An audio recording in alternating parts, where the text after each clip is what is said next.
बिहार के साथ पक्षपात बंद हो, भेदभावपूर्ण नीति बंद हो, हमें विशेष मदद, विशेष राज्य का दर्जा हमें वो मिलना चाहिए। हम केंद्र सरकार तक भी पहुंचाना चाहते हैं कि इतना नज़रअंदाजी हम इसीलिए मांगते हैं कि जब हम अच्छा प्रदर्शन करके, जिसको अपनी कहते हैं कि हमने फाइनेंशियल और डेवलपमेंटल क्रेडिबिलिटी बता दी है, हमारे विकास करने की हो या वित्तीय विश्वसनीयता जब इस किस्म की है, इतनी ज़बरदस्त है, तो फिर हमें क्यों नहीं मदद देंगे। और जैसा कि हमने बताया, मदद तो छोड़ दीजिए, हमको ऋण लेने की भी पाबंदी हो गई है।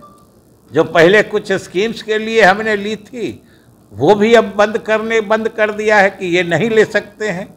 तो इस तरह की स्थिति अच्छी नहीं है और हम लोगों ने बराबर मांग की है कि बिहार हकदार है, और हकदार इसलिए है कि उसकी संवैधानिक व्यवस्था है और अभी नीति आयोग का भी जो मैंडेट है, आप उसको देख लीजिएगा, उसमें भी विशेष मदद का प्रावधान है। और प्रावधान अगर है तो आप सोचिए कि बिहार से ज़्यादा फिट केस किसका है।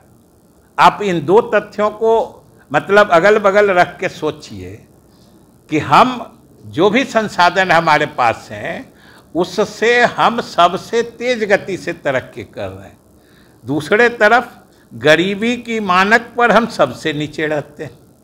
तो ये दोनों तथ्य को अगर मिला दीजिए तो निष्कर्ष क्या निकलता है कि हम सबसे अच्छा कर रहे हैं। आप ही के पैरामीटर्स पे, आप ही के स्टैंडर्ड से हम अच्छा प्रदर्शन कर रहे हैं, आप ही हमको पुरस्कार देते हैं, लेकिन फिर भी हम गरीब के गरीब रह रहे हैं।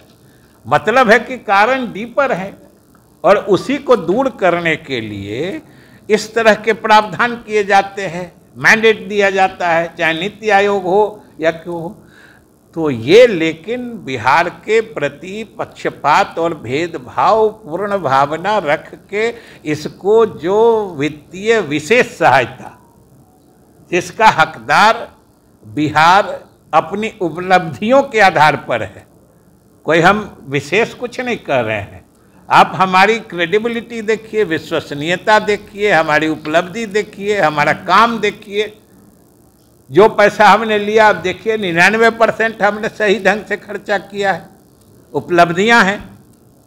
इसलिए बिहार के साथ पक्षपात बंद हो, भेदभावपूर्ण नीति बंद हो, और पिछले वर्ष जो अभी कल ही खत्म हुआ है, हमारी उसकी उपलब्धियों और उसके जो आंकड़े हैं उसके विश्लेषण करके भी हमें विशेष मदद, विशेष राज्य का दर्जा और विशेष सहायता जो 90-10 का अनुपात होता है, जो किसी भी समझिए पीछे छूट गए इलाके को आगे बढ़ाने के लिए देने की व्यवस्था है, हमें वो मिलना चाहिए। हम आप लोगों के माध्यम से भी अपनी आवाज़, अपनी उपलब्धि बिहार की जनता तक पहुंचाना चाहते हैं, और अपनी मांग और अपनी आवाज़ हम केंद्र सरकार तक भी पहुंचाना चाहते हैं कि इतना नज़रअंदाजी मत करिए, बिहार का हक है, उसको दीजिए।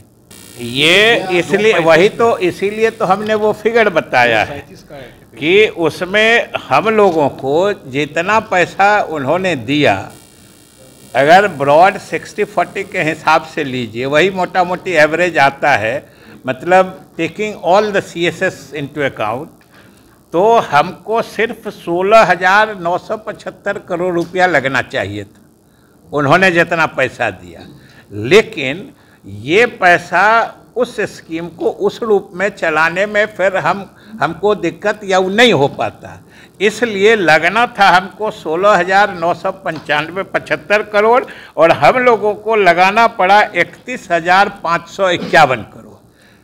और यही पॉइंट होता है जहाँ पर हम दुखी होते हैं, हम मारे जाते हैं, हमारी वित्तीय स्थिति संकट में डालने की स्थिति बनती है।